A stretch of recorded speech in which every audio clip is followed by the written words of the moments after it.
Alhamdulillah malam hari ini kita dapat melanjutkan kajian kitab dari kitab Al-Kabair. Kita mengkaji kitab Al-Kabair itu memang perlu persiapan iman yang lebih kokoh dibanding mengkaji buku-buku yang lain. Kenapa? Karena dalam buku ini nanti kita akan mendapati banyak perkara yang selama ini kita anggap biasa. Bahkan bisa jadi itu sudah menjadi kebiasaan, lebih daripada itu sudah menjadi kebutuhan. Kok ternyata ketika kita mengkaji buku ini, kok itu termasuk dosa, bahkan dosa besar. Yang imannya tidak siap, soben ramangkat wae.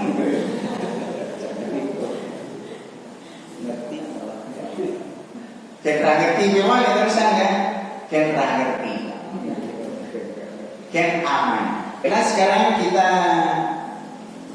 sudah masuk ke bab yang keempat. Bab Dzikri Ujub, halaman 13. Halaman 13. Bab Dzikri Ujub, yaitu bab tentang berbangga diri. Dengan kata lain, menurut judul ini, orang berbangga diri saja itu termasuk dosa. Padahal selama ini kita sering bangga,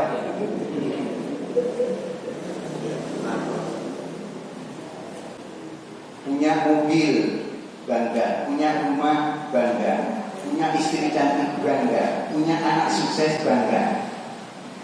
Oleh karena itu mari kita bahas mana yang masuk wilayah larangan ya dalam berbangga.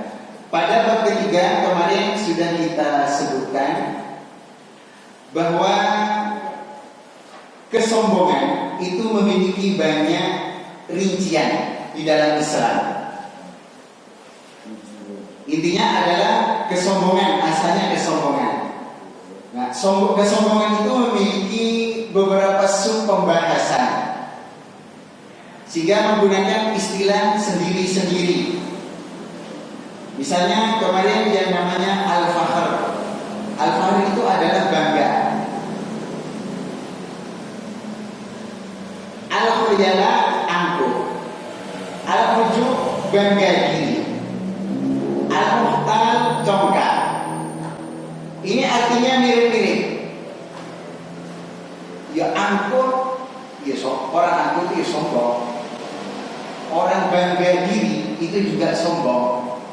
Orang congkak itu juga sombong.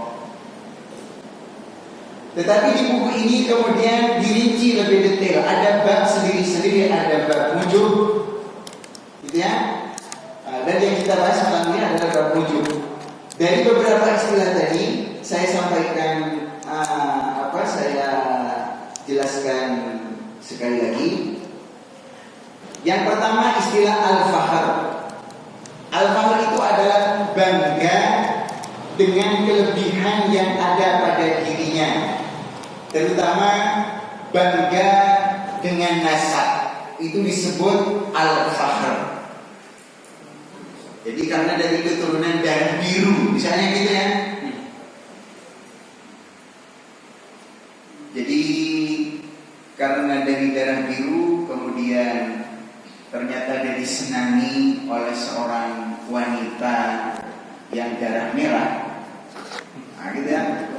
Terus orang tuanya tidak boleh, itu tidak level gitu ya.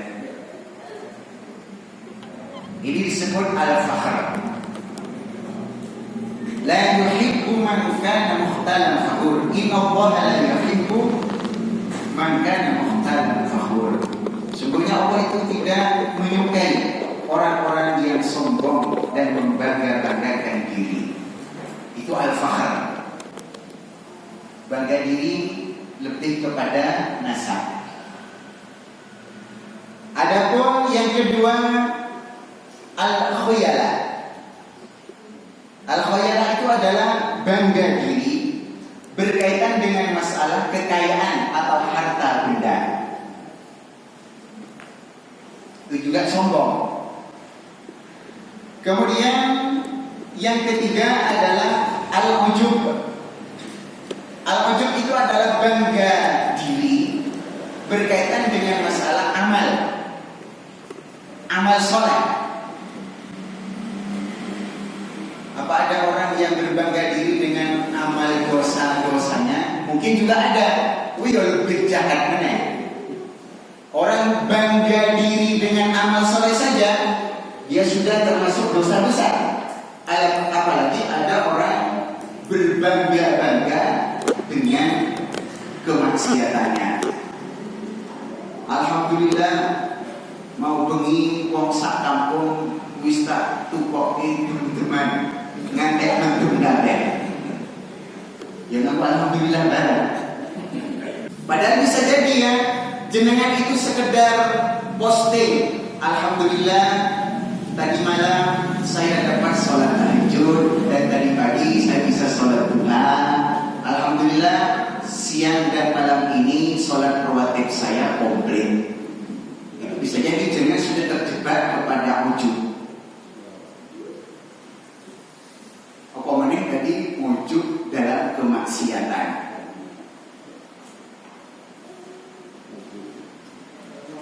Jadi kadang orang ada bercerita, aku mau bengi ngentekke sak botol. Alah sebotol rasa piro gitu ya. Nek aku 5 botol sekaligus. Wong metem kuwi. Kowe nek sedina ujubmu tak piro, paling sak bungkus. Alah bersebungkusnya. Nek aku 5 bungkus.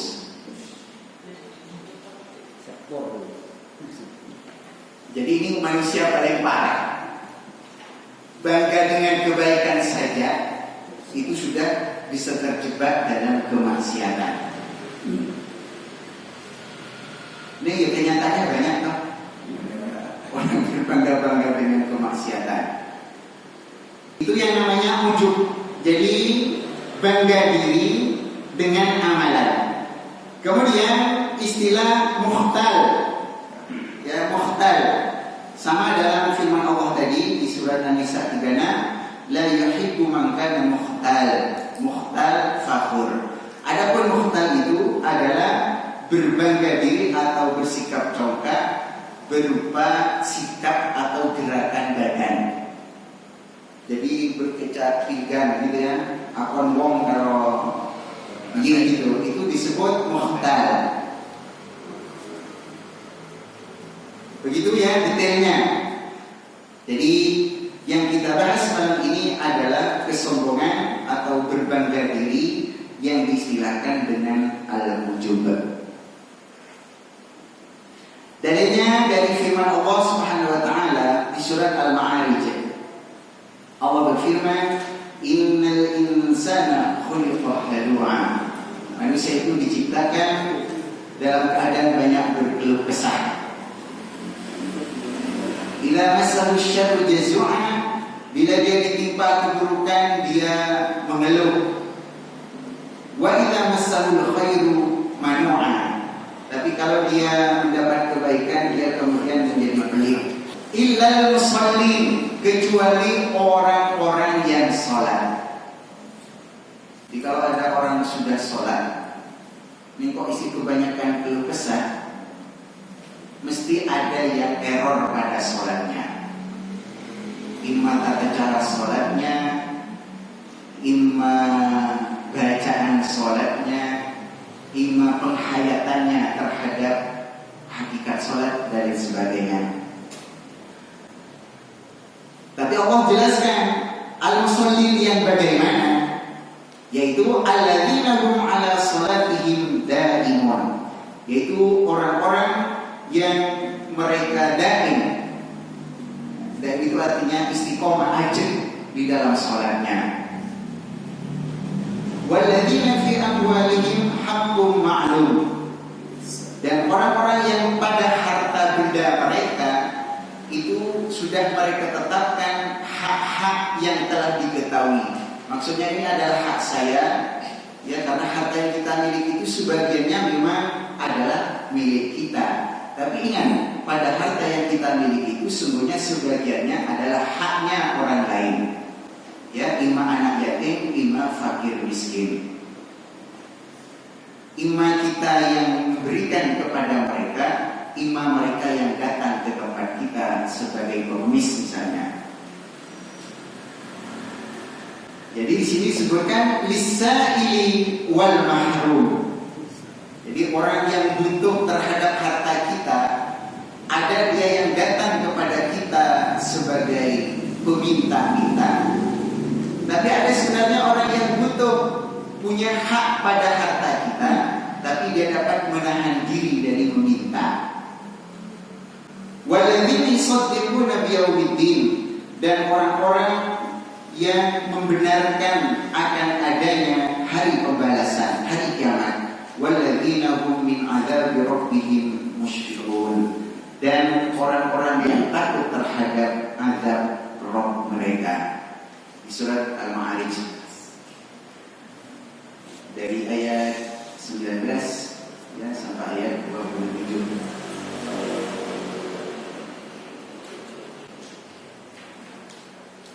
Apa relevansinya ini dengan ujub? Kita ini sebagai orang muslim, kita kadang beramal dengan amalan yang saleh. Amal saleh itu untuk mencegah kita dari azabnya Allah. Berarti orang yang demikian itu mereka adalah orang-orang yang takut, ya, orang-orang yang takut kepada azab Tuhannya. Itu disebut tadi musyfikun. Berarti orang itu dalam keadaan takut. Tetapi karena takut kepada azab Allah, bisa jadi seseorang itu menjadi menjadi ahli amal saleh. Jadi ahli amal saleh. Namun ingat, ketika orang itu sudah menjadi ahli amal saleh, ya, saking takutnya terhadap azab Allah, maka ingat ada bahaya di balik itu, yaitu dia kemudian merasa selamat dari azabnya Allah. Jadi asalnya dia banyak beramal soleh karena takut terhadap azab Allah, tapi karena dia sudah menjadi orang soleh, akhirnya dia merasa aman dari azab Allah. Siapa orang yang merasa aman dari azab Allah, dia telah ujub dengan amal solehnya.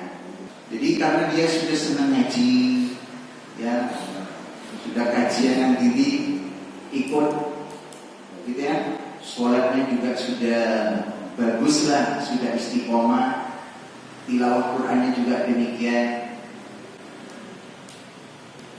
Kemudian dia, insya Allah saya sudah termasuk dari penghuni surga. Maka orang yang akan masuk surga dalam ayat tadi di surat Al-Ma'arij itu ya, ulaika fi jannatin mukramun. Mereka nanti akan berada di surga yang dimuliakan.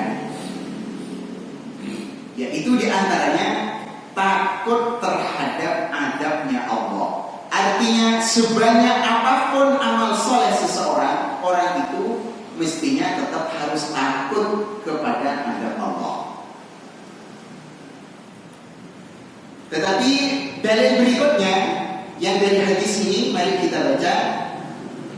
Ruya Ibnu Mas'ud radhiyallahu anhu qala al-halaku fisnain al-qunati wal-ujubi. Kata Ibnu Mas'ud radhiyallahu anhu, kehancuran itu terdapat dalam dua perkara, yaitu sikap putus asa dan berbangga diri alias ujub. Jadi kita ini mesti waspada ya. Setan nanti akan mengambil peran kalau kita tidak memahami, kalau kita tidak waspada. Ada orang yang ahli amal soleh, dia akan dijerumuskan oleh syaitan kepada rasa ujub. Percaya diri, aku mesti jadi penghuni surga. Tapi bisa jadi juga ada orang yang ahli maksiat, dia juga dijerumuskan oleh syaitan kepada sikap putus asa. Sehingga Ibnu Mas'ud tadi, ucapan Ibnu Mas'ud ini sebagai penjelasan dari hadis-hadis yang ada maupun dari ayat-ayat yang ada.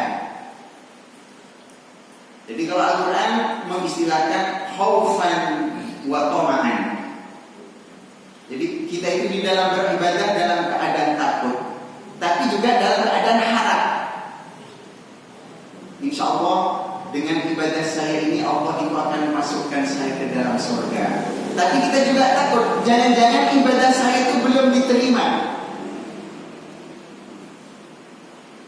Kita ini beristighfar, ya, kita berharap dengan istighfar kita itu dosa-dosa kita diampuni oleh Allah. Tapi kita juga khawatir, jangan-jangan dosa kita belum diampuni oleh Allah. Kalau orang terlalu percaya, wes istighfar, aku panjang ahli maksiat, ini aku wes oke istighfar, insya Allah istighfarku wes diterima. Ujung. Atau sebaliknya, wah itu yang aku koyone wes sabar kali sedih ngampuro. Dosaku ini wes kebablasan, misalnya gitu ya. Inilah yang disebutkan oleh Ibnu Mas'ud bahwa kebinasaan, kehancuran itu ada dalam dua perkara, yaitu berputus asa dari rahmat Allah.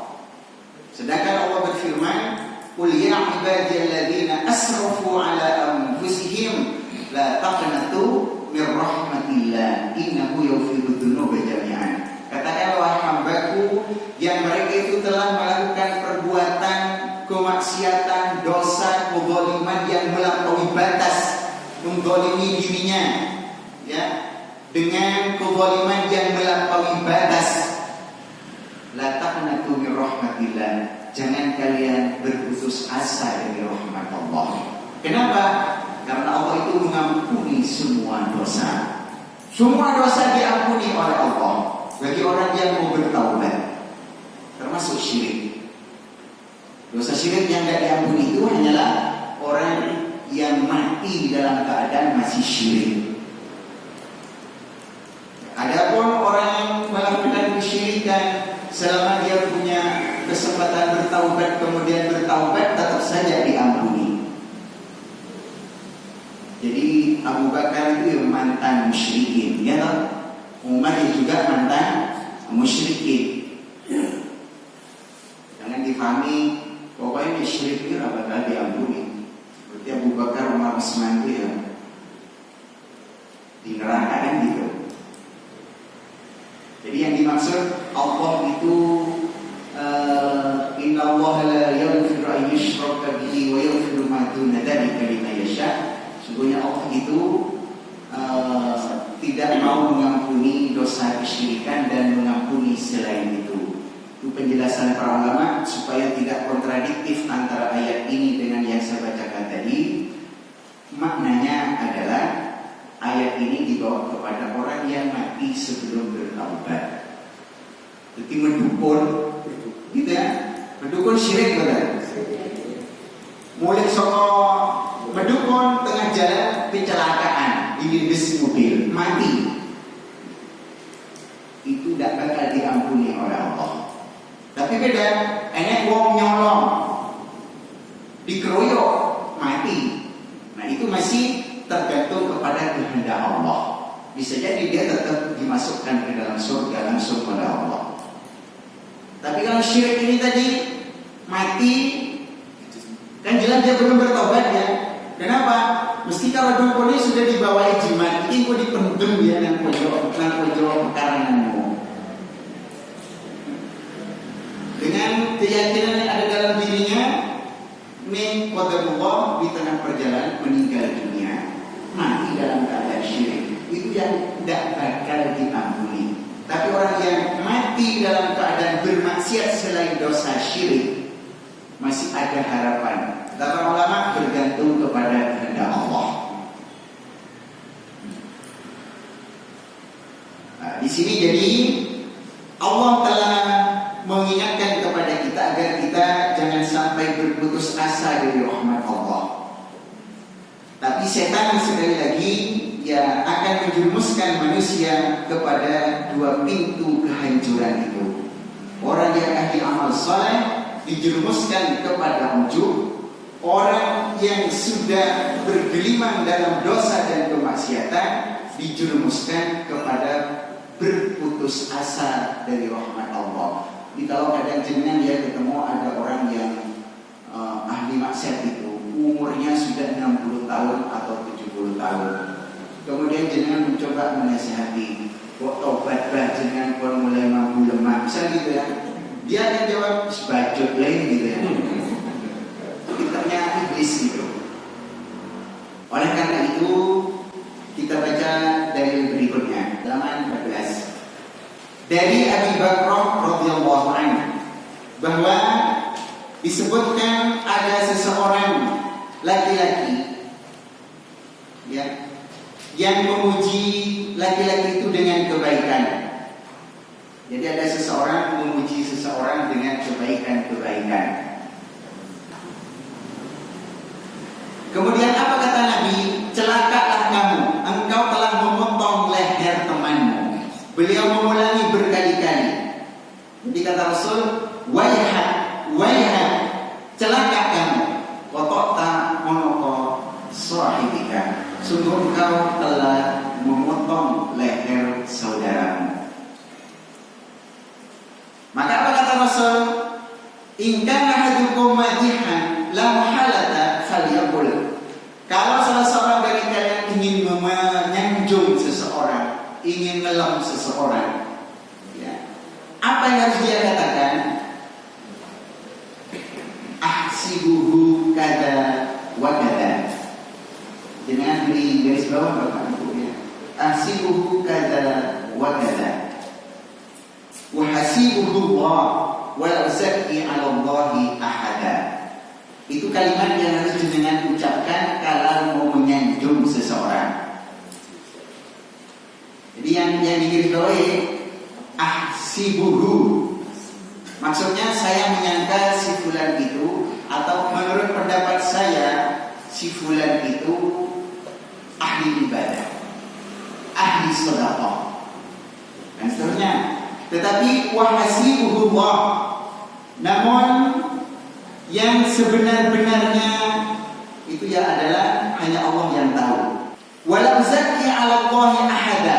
Dan aku tidak mendahului Allah dalam menilai seseorang. Jadi dalam Islam mencaci seseorang itu ya ada zikirnya.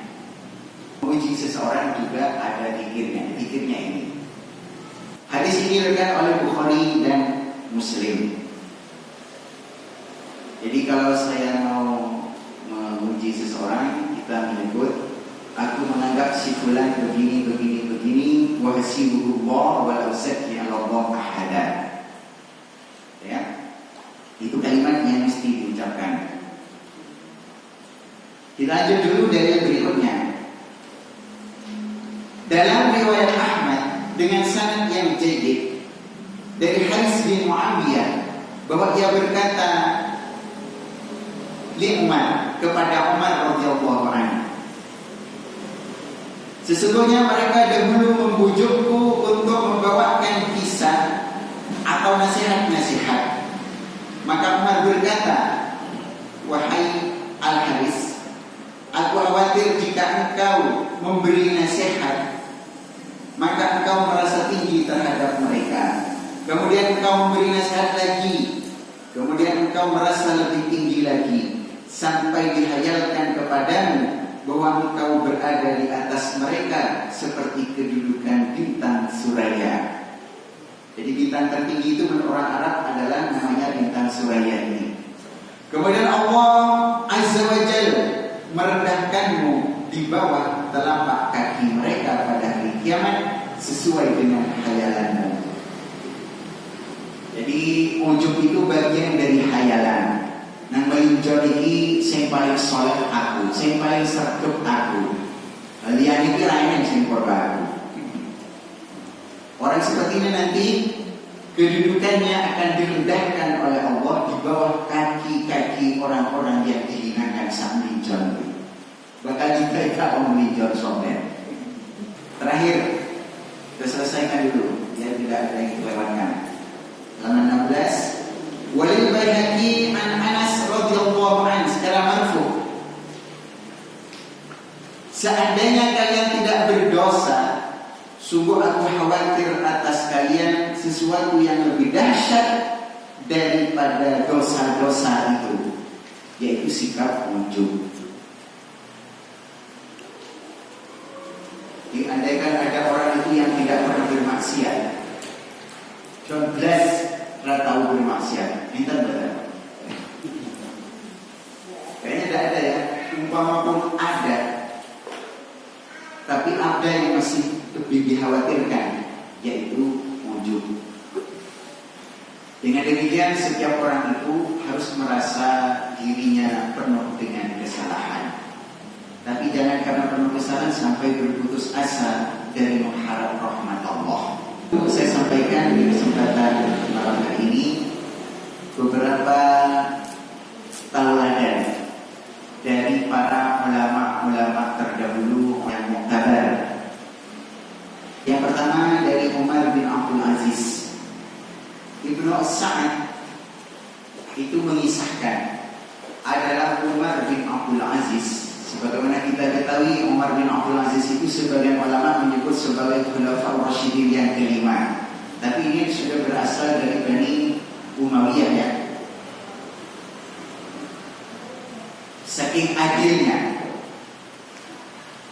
saking perhatiannya terhadap kaum. Kita tahu Umar bin Abdul Aziz itu ketika dia dilantik menjadi khalifah, di mana masa pelantikannya itu berlangsung sehari semalam, keesokan harinya Umar bin Abdul Aziz kemudian saking lelahnya, saking ngantuknya dia tidur, tidur di kamarnya. Ketika sedang tidur di kamarnya, anaknya datang, maka dicegat oleh pengawalnya. Jangan kau lakukan. Kata anak itu, saya mau membangunkan khalifah, bukan mau membangunkan bapak saya. Gitu ya. Akhirnya karena anak itu tetap memaksa untuk membangunkan ayahnya Umar bin Abdul Aziz, akhirnya diizinkan juga. Maka putra ini segera memanggil ayahnya, wahai Amirul Mukminin, kenapa engkau setelah dilantik menjadi Amirul Mukminin kok bisa tidur dengan nyenyak? Tidakkah engkau takut kalau seandainya setelah engkau tidur engkau tidak bangun lagi? Padahal selama ini telah banyak hak-haknya kaum muslimin yang dilanggar oleh khalifah sebelummu. Apa yang bisa engkau sampaikan di hadapan Allah kalau seandainya dalam tidurmu engkau tidak bangun lagi? Padahal engkaulah yang menerima amanah ini. Menerima amanah sebagai pengganti khalifah sebelumnya, itu berarti menerima segala segala tanggung jawab yang tidak terpenuhi sebelumnya. Jadi kalau ada hak-hak yang telah dirampas oleh penguasa sebelumnya, itu menjadi tanggung jawab khalifah sesudahnya. Maka Umar bin Abdul Aziz segera langsung mengumumkan, dia segera bangun dari tidurnya dan mengumumkan kepada kaum muslimin halayak ramai, siapa di antara kalian selama ini yang merasa telah terambil, telah dirampas hak-haknya. Itu Umar bin Abdul Aziz. Maka dia dianggap sebagai khalifah yang paling zuhud, paling warok. Saking waroknya, ini diceritakan oleh Ibnu Sa'ad.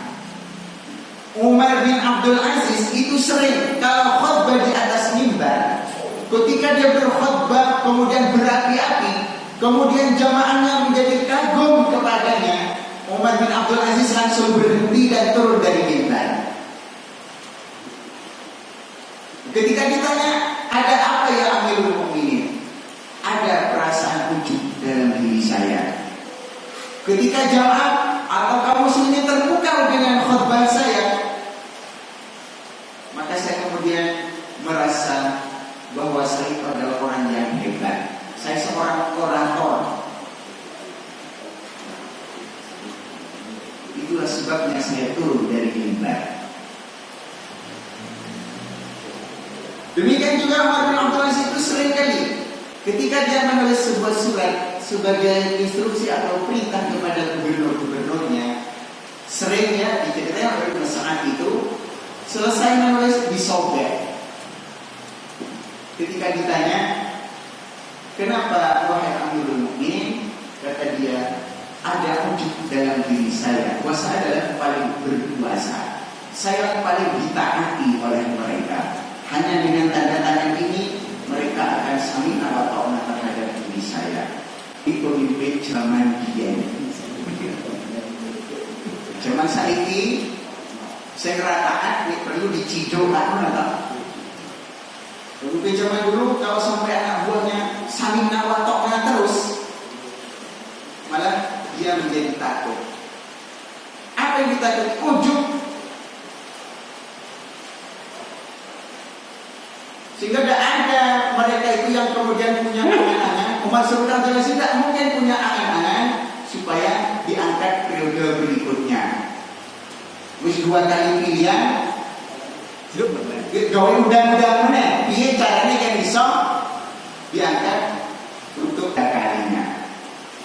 Ini wedi ya, wedi terhadap adabnya Allah. Perlu piye cara kita mundurkan gitu. Kemudian kata Umar bin Khattab, ada 3 sifat yang akan membinasakan seseorang, yaitu orang yang dikuasai oleh rasa kikir, rasa pelit, dan yang kedua adalah orang yang mengikuti hawa nafsunya. Dan yang ketiga adalah yang jabul rajuli bi nafsihi, orang yang takut terhadap dirinya sendiri. Kita berdoa, Allahumma barik lahum fima razaqtahum waghfir lahum warhamhum. Allahumma at'im man at'amani wasqi man saqani. Allah akan sembunyi mati dengan bacaan tasbih. Bismillah.